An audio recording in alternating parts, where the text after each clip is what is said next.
Assalamualaikum warahmatullahi wabarakatuh. Innal hamdalillah nahmaduhu wa nasta'inuhu wa nastahdihi wa nastaghfiruh wa natubu ilaihi wa natawakkalu alaihi wa na'udzu billahi min shururi anfusina wa sayyiati a'malina. May yahdihillahu fala mudilla lahu wa may yudlil fala hadiya lahu. Allahumma salli wa sallim wa barik ala Muhammad wa ala ali Muhammad kama sallaita wa sallamta wa barakta ala Ibrahim wa ala ali Ibrahim fil alamin innaka Hamidum Majid. Amma ba'd. Ahlan wa sahlan Fahmi Misbah, Arbi Dewi. Terima kasih tuan-tuan dan puan yang hadir dalam kuliah pada malam ni. Jangan lupa untuk share dengan teman-teman kita yang lain ya. Cik Aziz Taifur, Nur Azia Sulaiman.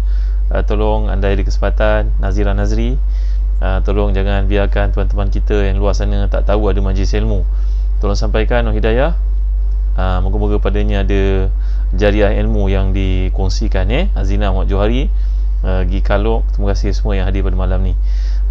Renungan kita pada malam ni pada ayat ke-9 insya-Allah, membawa kepada ayat ke-12 daripada surah Al-Insan. Dan saya amat menggalakkan tuan-tuan supaya memiliki tafsir Ibnu Katsir. Pada malam ni kita merujuk pada jilid yang ke-10, muka surat 219 okey, tolong buka. Haji Hafizah, Wandi Noris, Haji Nazir Tumadi, terima kasih pada yang telah masuki kuis beberapa minggu lepas dan telah mendapat hadiah tafsir Ibnu Katsir. Mari kita buat lagi tolong tuan-tuan, tolong kabarkan kepada teman-teman kita yang lain. Ambil masa seminit 2 sebelum mendengar kuliah ni agar dapat share dengan teman-teman yang lain.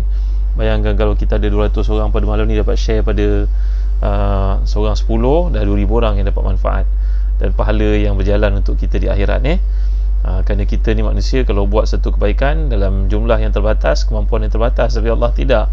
Ma indakum yanfadu wa ma indallahi baq. Allah menjelaskan, apa yang ada di sisi kamu akan berakhir, yang ada di sisi Allah tidak akan tamat, tidak akan berakhir. Mari sama kita buat kebaikan, ajak teman-teman kita Baik, rujuk pada ayat ke-9 hingga 12 pada malam ni, surah Al-Insan. Surah ini cintai oleh Nabi SAW ini, yang mana baginda membacanya pada setiap pagi Jumaat bersama dengan surah Sajdah yang telah kita bincangkan sebelum ni baik Siti Nur Rashidah, barakallahu fikum, Kin Nong Lias, Dr. Nur Azia, terima kasih dah share, barakallahu fikum. Terima kasih Ustazah Nurilis, Ummu Fatih, Nur Bala Ahmad, terima kasih semua. A'udzubillahi minasyaitonirrajim. Innama nut'imukum liwajhillah la nuridu minkum jazaa'an wala syukura. Inna nakhafu min rabbina yawman 'abusan qamtarira. Faqahumullahu syarra dzalikal yawmi wa laqahum nadratan wa surura. وجزاهم بما صبروا جنة وحريرا. صدق الله العظيم. Ayat yang ke-9. Sungguhnya kami memberi makan kepadamu hanyalah untuk mengharapkan keridhaan Allah. Kami tidak mengkehendaki balasan darimu dan tidak pula ucapan terima kasih. Sungguhnya kami takut akan azab Tuhan kami pada satu hari yang pada hari itu orang bermuka masam penuh kesulitan. Maka Rabb memelihara mereka daripada kesusahan hari itu dan beri kepada mereka kejernihan wajah dan kegembiraan hati, dan Dia yang beri balasan kepada mereka kerana kesabaran mereka dengan syurga dan pakaian sutera. Baik, dalam kuliah lalu kita telah bincangkan bagaimana kesepaduan di antara niat dengan amalan dalam Islam. Ini disebut oleh para ulama tafsir, contohnya Zamakhsyari dan tafsirnya. Jadi kalau kita perhatikan ayat ke-9 ni dalam penjelasan oleh Al-Imam Ibn Katsir dan tafsirnya. Jadi apa yang dimaksudkan oleh Allah SWT ayat yang ke-9 Innama nut'imukum liwajhillah la nuridu minkum jazaa'an wala syukura. Apa maksudnya kat sini tuan-tuan? Sungguhnya kami memberi makan kepadamu hanyalah untuk mengharapkan keridhaan Allah, iaitu mengharapkan pahala dan keridhaan daripadanya. Kami tidak mengharapkan balasan daripadamu dan tidak pula mengharapkan ucapan terima kasih. Dan tidak mengharapkan daripada kamu terima kasih.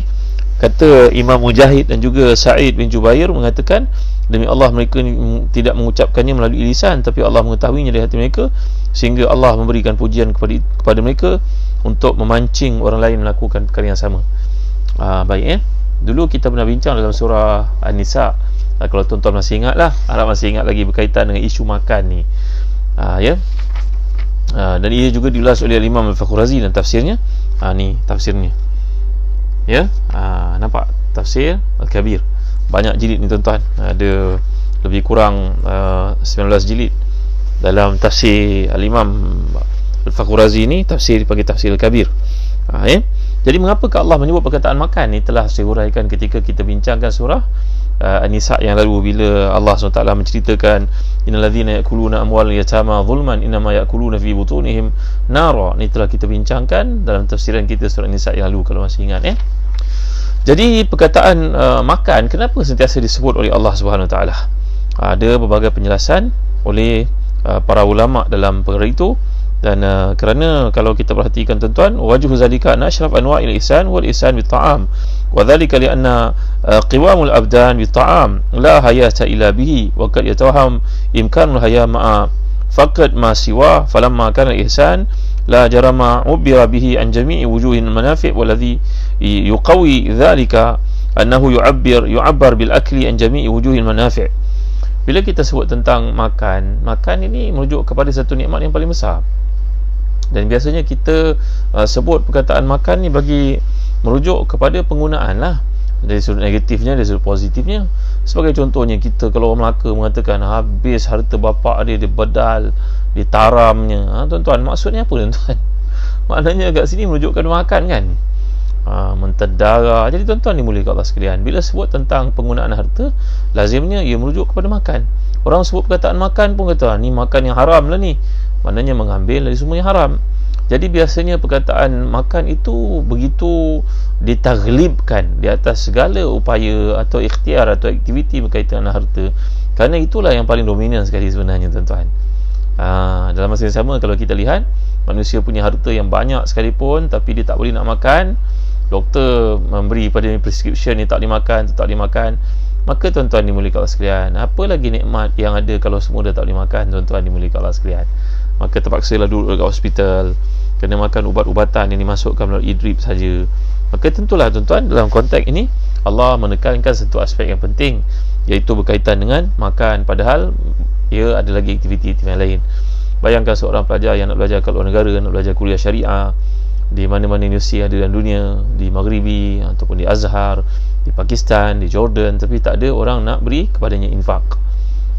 Maka infak yang dimaksudkan bukan saja merujuk pada makan, tapi apa sahaja perkara yang berkaitan dengan pemberian dengan bentuk ihsan ini, maka ia termasuk dalam bab makan sebenarnya. Yang dominannya adalah makan akhirnya tuan-tuan. Inilah yang dimaksudkan oleh Allah. Ini telah kita bincangkan dalam kuliah tafsir ayat daripada surah An-Nisa ayat yang ke-10, bila kita bincangkan tentang larangan Allah untuk kita makan harta anak yatim secara zalim. Makan dimaksudkan itu bukan saja makan, tapi mengambil kesempatan, menggunakan, melaburkan, semua itu termasuk dalam aspek makan lah tuan-tuan. Dipanggil dalam bab bahasa Arab dipanggil taglib, bab taglib. Baik, begitu juga kita dapat lihat dalam surah Al-Baqarah, Allah menyatakan wala ta'kulu amwalakum bainakum bil batil, jangan kamu makan harta kamu sama kamu dengan cara yang batil. Ini dalam ayat ke-188, menunjukkan kepada kat sini kita mengambil secara zalim lah. Kerana makan seperti yang telah dibincangkan tadi adalah aspek utama nikmat yang diperolehi daripada satu pelaburan ataupun kegiatan keuangan itu tuan-tuan. Baik ya. Jadi saya telah huraikan kepada tuan-tuan juga pandangan Dr. Fadhal Hasan Abbas, guru kami di Jordan dahulu, bagaimana maksud ala hubbihi itu, apakah ia maksudkan sebagai cinta kepada makanan ataupun harta itu, ataupun cinta kepada Allah. Telah saya huraikan semalam dalam kuliah, tuan-tuan merujuk ya. Begitu juga kita telah bincangkan perkataan asir. Asir yang semalam saya huraikan adalah berkaitan dengan yut'imuna ta'ama ala hubbihi miskinan wa yatima wa asira innama nut'imukum liwajhillah la nuridu minkum jazaa'an wala syukura. Begitu juga asir yang setelah huraikan semalam berkaitan dengan orang yang berhutang.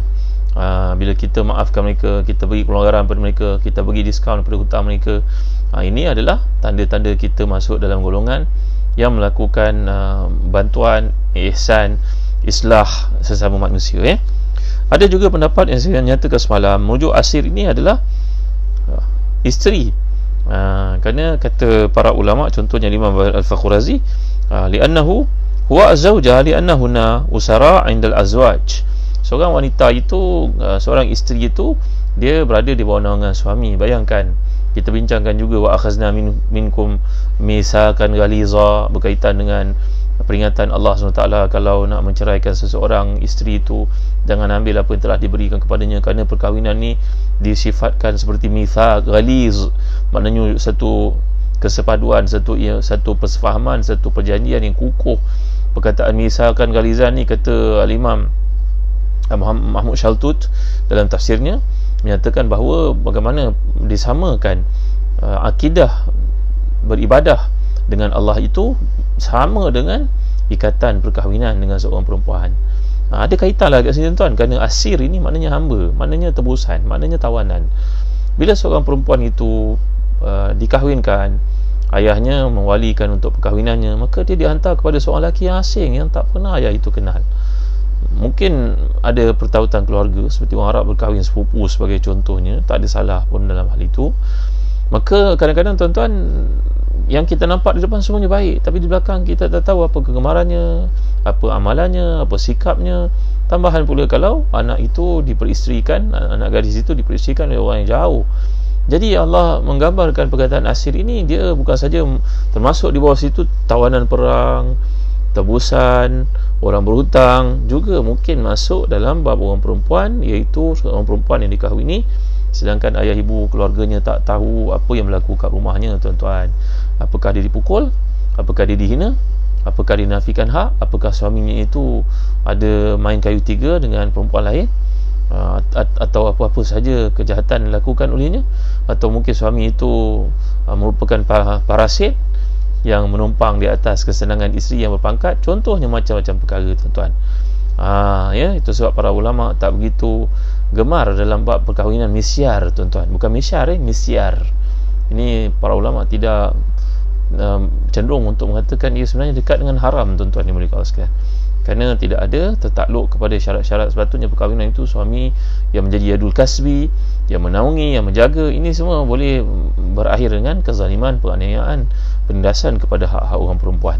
Ini disebut oleh Syekh Dr. Wahbah Zuhaili dalam penjelasan beliau dalam Fiqhul Islami wa Adilatuh, Al-Fiqhul Islami wa Adilatuh.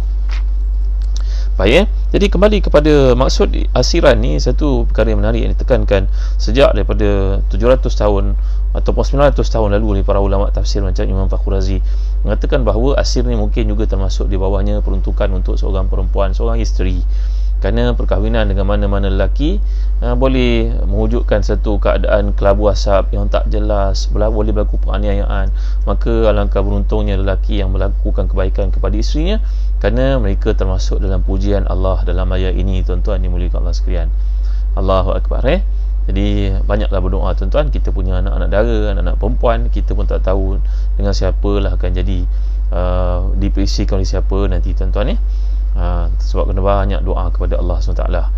Saya pernah ajar pada tuan-tuan satu doa kan, banyak doa Ustaz ajar, dan Ustaz Syafiq Murad dia kumpulkan dekat 300 doa yang kita belajar sepanjang PKP tuan-tuan. Siapa yang nak doa ni, tolong masuk Telegram sahabat Ustaz Hazan.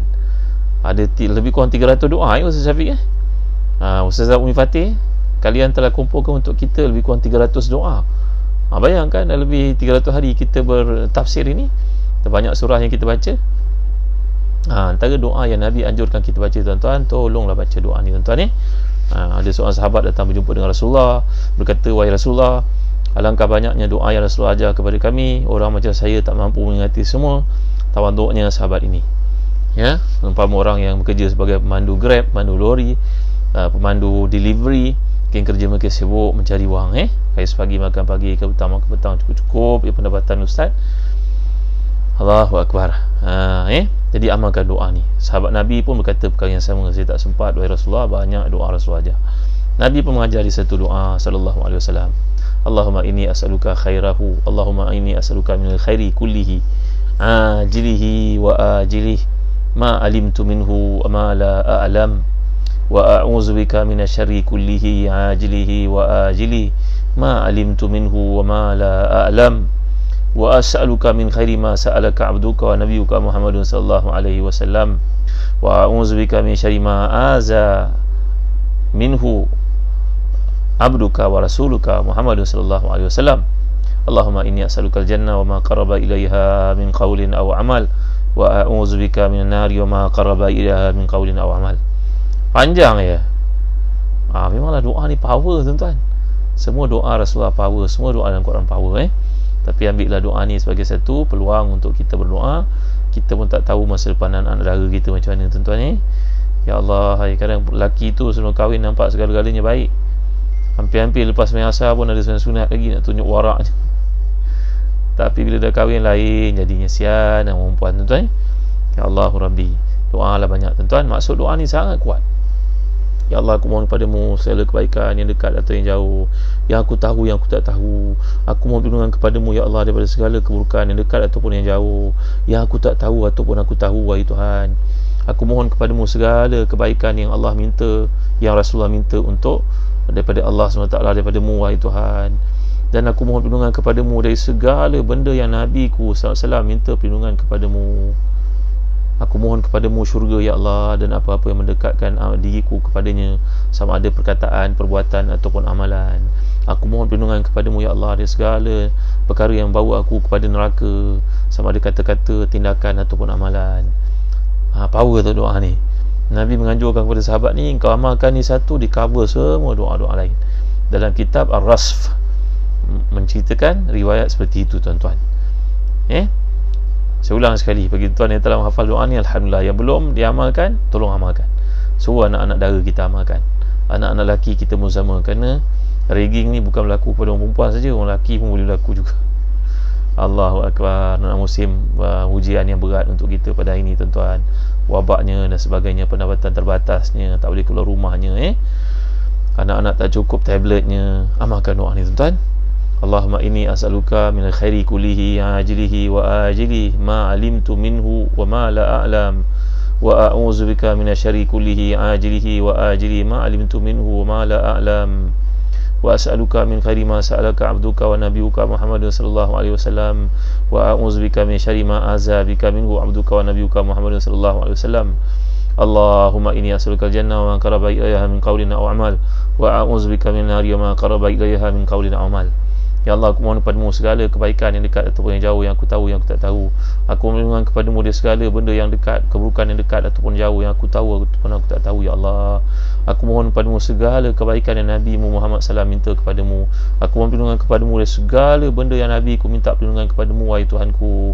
Aku mohon kepadamu segala perkara yang mendekatkan aku kepada syurga, sama ada perkara itu bersifat amalan, tindakan, perkataan, ucapan. Aku mohon perlindungan kepadamu dari segala benda yang mendekatkan aku kepada neraka, sama ada perkara itu merupakan tindakan, perbuatan ataupun amalan atau kata-kata. Penting doa ni kan. Sihat tuan-tuan hafal Tuan-tuan nak doa ni, nanti Ustaz Syafiq Murad masukkan dekat Telegram sahabat Ustaz Zahazan. Tolong masuk. Bagi yang belum jadi ahli, dijemput, dialu-alukan untuk menganggotai Telegram sahabat Ustaz Zahazan. Ada banyak doa yang kita kongsi, ada banyak nota yang dicatat. InsyaAllah apa-apa soalan tuan-tuan saya akan respon kat situ. Baik, kembali kita kepada perkataan Asir yang tadi. Ada para ulama yang mengatakan ia merujuk kepada seorang perempuan. Saya telah jelaskan tadi kenapa orang perempuan ni dimasukkan dalam konteks hamba, tawanan, tebusan. Kerana perkahwinan menjadikan seorang perempuan seperti itu. Dahulu dia duduk di rumah ayah ibu dia yang begitu caring pada dia. Lepas tu dia berkahwin dengan seorang lelaki yang asing, yang tak pernah kenal, duduk bersama dengannya. Dan saya telah jelaskan kepada tuan-tuan bagaimana Ibn Ashur menguraikan perkataan waqad afdha ba'dukum ila ba'd. Afdha tu makna ifdha, maknanya tiada batasan di antara suami dengan isteri itu. Perkataan fadha adalah merujuk kepada angkasa, luas. Tapi bila berkahwinnya seorang lelaki dan perempuan itu, segala benda dia sharingnya dengan suami dia, padahal lelaki itu merupakan seorang ajnabi kepadanya.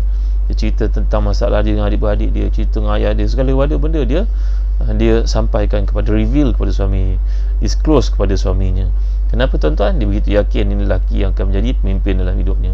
Bahkan disuruh hukum pun, kalau seorang suami melarang isteri untuk pergi ziarah ayah ibu sekalipun, isteri itu wajib taat pada suaminya tuan-tuan.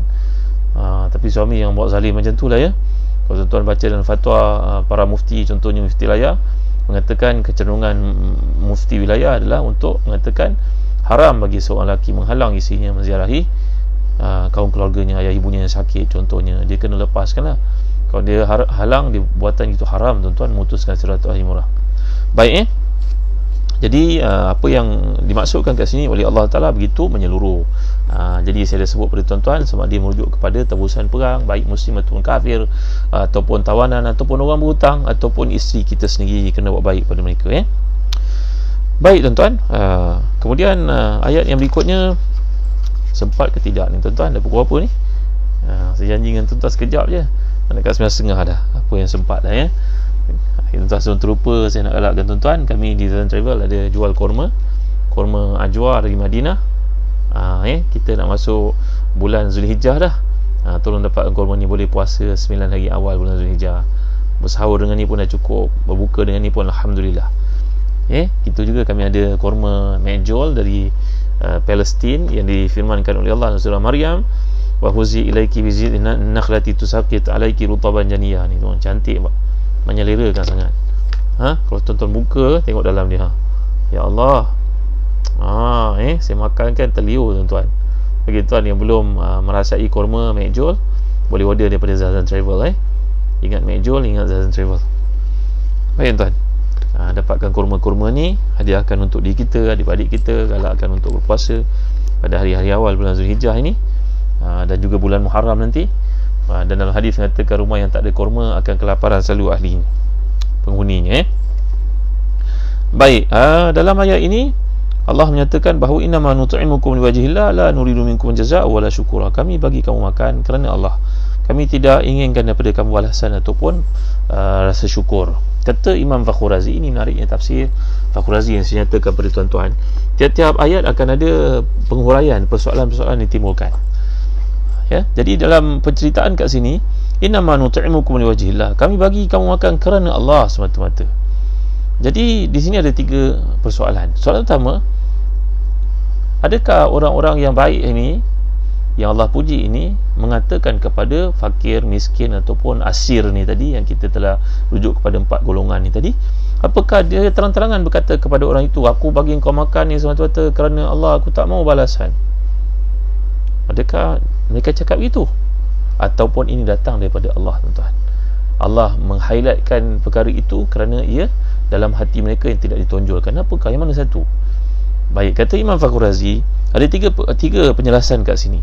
Yang pertama, memang mereka yang mengatakan itu dengan lisan mereka sendiri, bagi menggambarkan kepada fakir miskin yang dibantu itu, kami tidak mahu, betul-betul kami memang tidak mahu daripada kamu apa balasan. Kami memang tidak mahu, kami beritahu kamu terus terang, kami buat ni kerana Allah.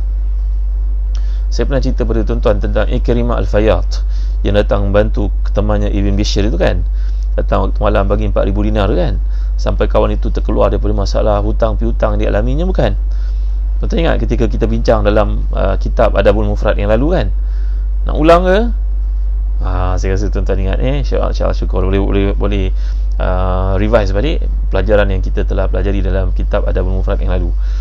Jadi boleh jadi, kata Imam Fakhr Razi, orang yang salih ini memang mengatakan terang-terangan, kami memang bantu kamu kerana Allah, tak mau balasan apa-apa. Ini yang pertama. Kerana nak orang-orang yang miskin, yang susah, yang asir ni tadi, supaya jangan bebankan diri kamu untuk fikir bagaimana nak balas balik. Tak, kami tak mau, kami tak mau. Kami tahu kamu terus terang, kami tak mau. Itu adalah penjelasan pertama, kemungkinan yang pertama, possibility yang pertama, kata Imam Al-Fakhr Razi. Baik. Yang kedua mengatakan bahawa ayakunu aradu an yakuna zalika.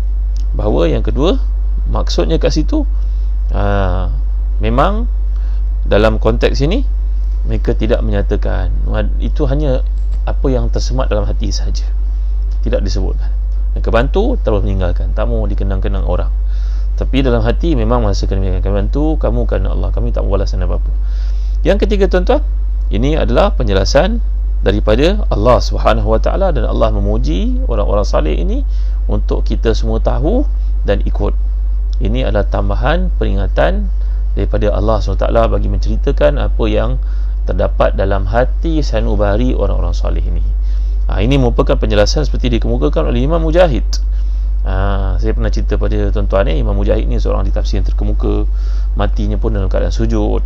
Ini seperti disebut oleh Imam Dr. Muhammad Hussein Az-Zahabi dan kitabnya Tafsirul Mufassirun. Jadi di sini menjadikan kepada kita, memberikan kepada kita satu peringatan penting bahawa buat satu perkara biarlah kerana Allah. Kan itu ada perkara lagi yang ditonjolkan oleh Imam Al-Fakhr Razi dalam tafsirnya, i'lam anal ihsana min ghairi taratan yakunu li ajlillah wa taratan yakunu li ghairillah, imma talaban li mukafa'atin aw talaban li hamdin wa thana'in, wa taratan yakunu lahuma, wa hadha huwa syirku wal awwal wal maqul indallah. Ketika buat ihsan ini, kita kena ingat manusia melakukan ihsan kerana 3 perkara. Yang pertama, kerana betul-betul kerana Allah semata-mata. Yang kedua, Dibuat ihsan, kebaikan kepada orang dengan harapan supaya dapat reward daripada manusia, dapat pangkat, dapat gitu, dapat status, dapat ini, dapat itu. Yang ketiga, dia buat itu kerana mengharapkan pujian daripada manusia. Setakat itu saja. Ada pula yang menghimpunkan nak mengharapkan dapat title dan dapat pujian daripada manusia. Ketahuilah olehmu wahai saudara, kata Imam Fakhr Razi, hanya yang pertama saja yang Allah terima. Itu buat perkara itu semata-mata kerana Allah Subhanahu Wa Taala. Jadi awasilah diri kita dalam perangkap syirik. Kerana bila kita buat satu bukan kerana Allah, dia termasuk dalam syirik, kata Imam Fakhr Razi.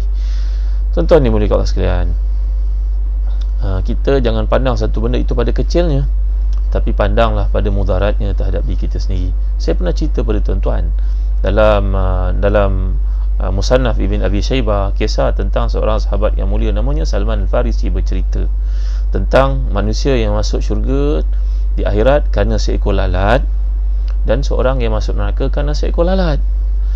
Ya, lalat. Bagaimana ceritanya tuan-tuan? Ini merupakan hadis mauquf. Hadis mauquf ni maknanya terhenti pada sahabat namanya Salman. Dia tak sampai kepada Rasulullah. Walau bagaimanapun mustahil ia rekaan Salman, dia tentu datang daripada Rasulullah. Jadi hadis ini mauquf, statusnya sahih. Kerana mustahil sahabat yang mulia seperti Salman nak mengada-ngadakan cerita akhirat daripada dirinya, melainkan itu datang daripada penjelasan Nabi kita sallallahu alaihi wasallam. Kisahnya, seorang nak merentas satu tempat. Ada penjaga di situ yang mengatakan bahawa engkau nak rentas tempat ini, engkau kena bayar kurban, kena sembelih seekor binatang.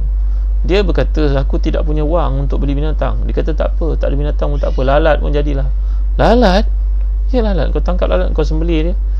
Itu menjadi bayaranmu, upahmu ataupun fee dia untuk engkau merentasi tempat ini, tolnya.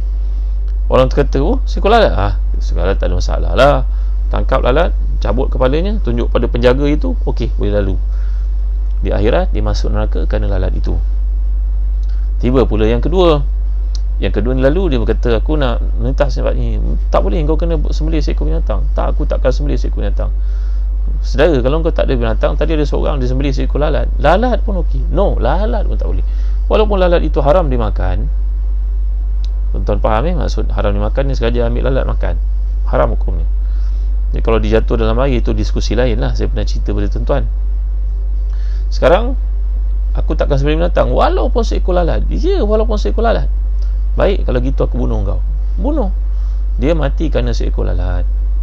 Maka di akhirat dibangkitkan masuk syurga dia kerana seekor lalat. Yang tadi walaupun hidupnya panjang, tapi dia pernah buat derhaka pada Allah, syirik walaupun seekor lalat, maka dia masuk neraka kerana seekor lalat. Ini cerita lalat tuan-tuan. Bagaimana pula cerita kita buat perkara-perkara kat dunia ni bukan kerana Allah, nak menunjuk kepada manusia sebagai contohnya. Walaupun semua orang kata menunjuk itu bagus, tapi bila pergi pada hati kita, adakah kita buat ikhlas kerana Allah atau perkara lain tuan-tuan? Bahaya tuan-tuan. Ya, jadi mudah-mudahan Allah beri pada kita perlindungan, Allah beri pada kita keselamatan, Allah beri pada kita keridaan dia, Allah bantu kita untuk melakukan satu perkara semuanya ikhlas kerana Allah. Sementara lupa tuan-tuan, marilah tuan-tuan dapatkan birkah Habatus Sauda dari Zazan Travel. Ia sangat manfaat kerana dalam hadis mengatakan merupakan Habatul Barakah. Nabi menyifatkannya sebagai bijirin kebaikan, keberkatan. Kami telah proses dalam bentuk yang begini, mudah untuk tuan-tuan gunakan. Tengok, nampak? Bismillahirrahmanirrahim. Saya boleh kunyah ataupun boleh telan terus tuan-tuan.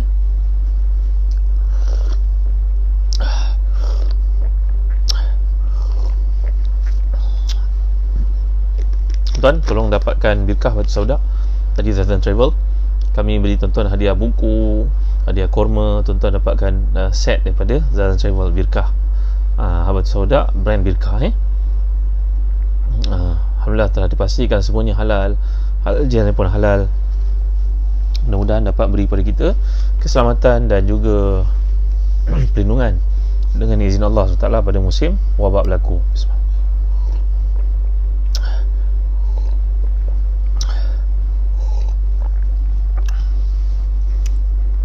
Baik tuan-tuan, mudah-mudahan tuan-tuan dapat belikan untuk ayah ibu kita, adik kita sebagai satu usaha untuk melindungi diri kita daripada COVID berlaku sekarang.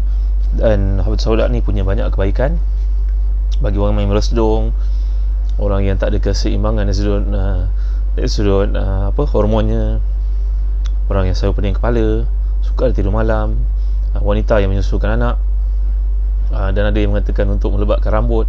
Dalam testimoni yang kami terima, alhamdulillah, syukur tuan-tuan pasti padanya ada kebaikan seperti Nabi SAW menyatakan. Kalau tuan-tuan bimbang dari sudut kesihatan, rujuk kepada pakar-pakar kesihatan Tapi dari sudut hadisnya memang jelas Nabi menyatakan ia rawatan kepada semua penyakit melainkan kematian. Baik tuan-tuan order pada Zazan Travel Dan walaupun musim korban dah berakhir, kalau tuan-tuan ada kesempatan nak lakukan akikah, InsyaAllah kami di Zazan Travel sudi untuk menjayakan tuan-tuan punya akikah itu. Anak-anak kita sama ada di Yaman, di Syria, di Sudan, di Mekah, di Madinah, InsyaAllah kami akan lakukan untuk tuan-tuan Menandangkan banyak permintaan untuk diteruskan. Walaupun korban kami dah tutup semalam, tapi akikah masih kami buka untuk seterusnya. Baik tuan jadi setakat ni saja dulu untuk renungan kita pada malam ni. Nampaknya ayat-ayat ni tak sempat saya kupas keseluruhannya, tapi madad ya tuan-tuan, pada malam esok saya nak cerita bagaimana beratnya perkataan yang merujuk kepada abus, qamtarir, perkataan-perkataan yang buruk yang merujuk kepada hukuman. Allah gunakan perkataan psikolinguistik ini pun sukar untuk digunakan. Disebut pun perhimpunan huruf-huruf itu pun berat untuk disebut atas lidah tuan-tuan. Ya, macam kita Melayu satu masa dahulu, kita menggunakan perkataan, contohnya toilet itu orang Melayu sebut perkataan J, start with J kan, JAM, sambung lagi. Kemudian kita rasa tak bersedap, tukar pula perkataan jadi TANDAS. Tak suka juga, tukar jadi bilik air. Tak suka juga, dah lama jadi orang putih pula, jadi toilet pun tak sedap juga, tukar jadi apa lagi, tukar jadi restroom. Betul? Lepas ni entah apa lagi perkataan yang digunakan bagi menunjukkan psikolinguistik, psikologi linguistik itu. Maka dalam Quran menunjuk perkataan-perkataan hukuman, Allah akan gunakan perhimpunan huruf-huruf yang berat untuk sebuah lidah. Antaranya perkataan qamtarir yang akan saya uraikan malam esok, insyaAllah. Jadi kuliah tafsir kita ni berjalan daripada Isnin sampai Jumaat. Adapun Sabtu Ahad insyaAllah kita tukar sedang sediakan dengan hadis, tasawuf dan sebagainya. Jadi terima kasih tuan-tuan atas kehadiran tuan-tuan. Jangan lupa tuan-tuan, anak-anak kita pada musim cuti yang panjang ni, tolonglah dapatkan buku-buku yang bermanfaat untuk pengisian masa mereka. Memang mereka lalai dengan perkara-perkara yang menghanyutkan. Dapatkan buku-buku daripada Telaga Biru. Ziarahilah www.telagabiru.com.my. Ada banyak buku yang kami produce, termasuk buku bagaimana memperbaiki tulisan Jawi, penulisan Jawi, tulisan Quran. Orang menulis Quran namanya Dr. Osman Taha, pesan pada saya sampaikan kepada tuan-tuan, baiki tulisan Jawi ataupun khat anak-anak kita. Moga-moga satu masa besok menjadi punca rezeki mereka. Sayyidina Ali pun berkata, baikilah tulisan kamu, ia adalah sumber rezeki kamu. Syekh Osman Taha pesan pada saya personally, cakap pada anak-anak orang Melayu, mana tahu satu masa besok mereka menggantikan aku untuk menulis Quran. Dapatkan buku-buku daripada telagabiru.com.my. Begitu juga ada kem bersari solat yang boleh memperbaiki fardu ain anak-anak kita. Kita pun boleh rujuk sama, kita tak faham, kita baca pun ada gambar-gambarnya. Buku tu murah saja, tak sampai boleh RM5 harganya. Daripada Telaga Biru, kem bersari solat. Tolong dapatkan, order secara online. Nanti pegawai-pegawai kami akan menghubungi tuan-tuan. Terima kasih tuan-tuan atas kehadiran tuan-tuan malam ni. Tolong panjangkan video ni kepada teman-teman kita yang lain. Moga padanya ada manfaat ilmu yang dijadikan jariah untuk kebaikan kita bersama di akhirat nanti. Sekian, wassallallahu ala sayyidina Muhammad wa ala alihi wa sahbihi wa baraka wasallam. Walhamdulillahi rabbil alamin wa barakallahu fikum. Wassalamualaikum warahmatullahi wabarakatuh. Alhamdulillahi rabbil alamin, wassalatu wassalamu ala asyrafil anbiya'i wal mursalin sayyidina maulana Muhammadin wa ala alihi wa sahbihi ajma'in. Allahumma a'inna ala dhikrika wa syukrika wa husni ibadatik. Allahumma ja'alna muqimis salah wa min dhurriyyatina rabbana wa taqabbal du'ana. Allahumma ati nufusana taqwaha wa zakkiha anta khairu man zakkaha anta waliyuha wa mawlaha bi rahmatika ya arhamar rahimin. Allahumma inna nas'aluka min khairi kullihi ajilihi wa ajilihi ma 'alimna minhu wa la na'lam, wa na'udzubika min syarri kullihi ajilihi wa ajilihi ma 'alimna minhu wa la na'lam. ونسألك من خير ما سألك عبدك ونبيك محمد صلى الله عليه وسلم ونعوذ بك من شر ما عذبك منه عبدك ونبيك محمد صلى الله عليه وسلم اللهم إنا نسألك الجنة وما قرب إليها من قول أو عمل ونعوذ بك من النار وما قرب إليها من قول أو عمل اللهم ما قضيت لنا من أمر فجعل عاقبته خيرا ربنا آتنا في الدنيا حسنة وفي الآخرة حسنة وقنا عذاب النار وصلى الله على سيدنا محمد وعلى آله وصحبه وسلم الحمد لله رب العالمين. تقول الله منا منكم. Tuan, sama kita tangguhkan dengan baca suratul Asr tasbih kafarah. Bismillahirrahmanirrahim. Wal 'asr innal insana lafi khusr illa alladhina amanu wa 'amilus salihati wa tawassaw bil haqq wa tawassaw bis sabr. Subhanakallahumma wa bihamdik asyhadu an la ilaha illa anta astaghfiruka wa atubu ilaik. Terima kasih Safiun Emir, terima kasih Hakim Ismail, Muaz Fani Ahmad, Haliza Hasan, ya kena pesan pada anak-anak di rumah. Radhiyah Husin, terima kasih semua. Cowboy Arbi, insyaAllah. Ya, Saudah, jangan lupa share teman-teman kita yang lain ni. Terima kasih. Jumpa lagi esok. Atrukukum tahtari ayatillah ya hifzi. Astaudi'ukumullahu dinakum wa amanatakum wa khawatim amalikum. Yang mulia Tengku Nurul Marini, Suhaila, terima kasih semua. Fairuz Hamid, barakallahu fiik. Puan Kamisa HMS dari Singapura, Fadli Ahmad, terima kasih. Malaysia Mat Taib, terima kasih. Mazura Zubir, barakallahu fiikum. Jumpa lagi esok insyaAllah. Muhammad Silahuddin, barakallahu fiikum. Kamisa, Puan Kamisa, terima kasih. Isa Saad, jumpa lagi esok insyaAllah. Assalamualaikum warahmatullahi wabarakatuh.